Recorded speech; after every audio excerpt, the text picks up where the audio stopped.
Jean-Michel Daclin, bonjour. Vous Bonjour. êtes le président de l'Office du tourisme, qui porte maintenant un autre nom d'ailleurs, mais on le connaît quand même sous le nom Office du tourisme. Lyon est devenu en quelques années une destination phare dans le monde, surtout d'ailleurs en Europe. Comment on explique cette poussée de Lyon en quelques années ? Si vous voulez, Lyon, il y a eu une stratégie qui a d'abord été d'axer beaucoup sur les congrès pour aller très très vite. Alors ça, Et c'était le tourisme d'affaires. ça a plutôt très bien fonctionné. Ça a été lancé dans les années 2002, 2000. Et en fait, depuis un petit peu moins de 10 ans, on accentue beaucoup sur tout le tourisme d'agrément, sur un produit dans lequel Lyon est parfaitement positionné, qui est ce qu'on appelle le tourisme d'agrément, le short break, le court week-end. Les gens viennent pour 2 jours, 3 jours dans une ville européenne.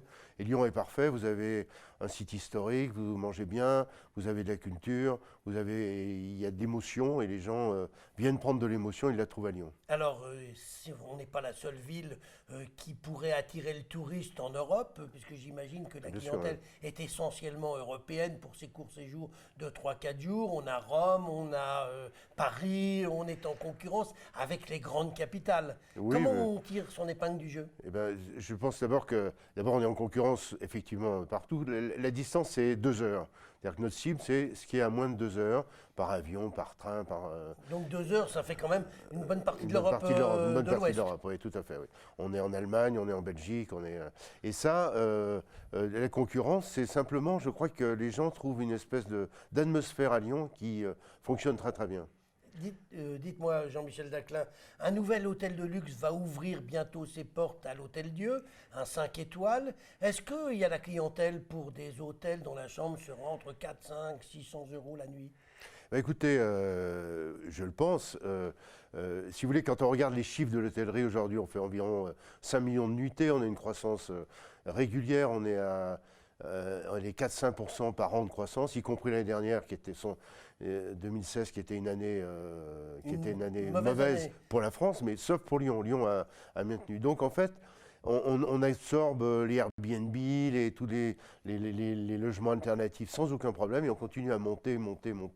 Je crois qu'en fait, ça se passe bien, à condition qu'on trouve des relais. Moi, je travaille beaucoup sur 2 axes. Le premier, c'est trouver des relais de croissance. Et le relais de croissance se fera si on fait de Lyon non seulement une destination, mais une plateforme pour visiter une des plus belles régions d'Europe, la région Auvergne-Rhône-Alpes.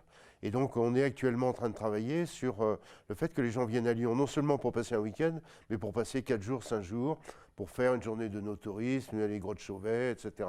En fait, on est en train d'élargir le spectre. Et là, dans ce sens-là, on n'a toujours pas de problème pour remplir les hôtels. Jean-Michel Daclin, vous avez parlé à l'instant d'Airbnb.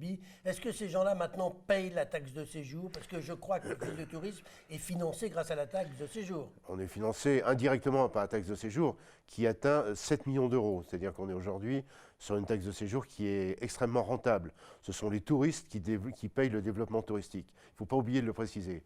Alors effectivement, Airbnb, maintenant, la métropole et la ville de Lyon ont pris des mesures qui font qu'enfin, on va rentrer...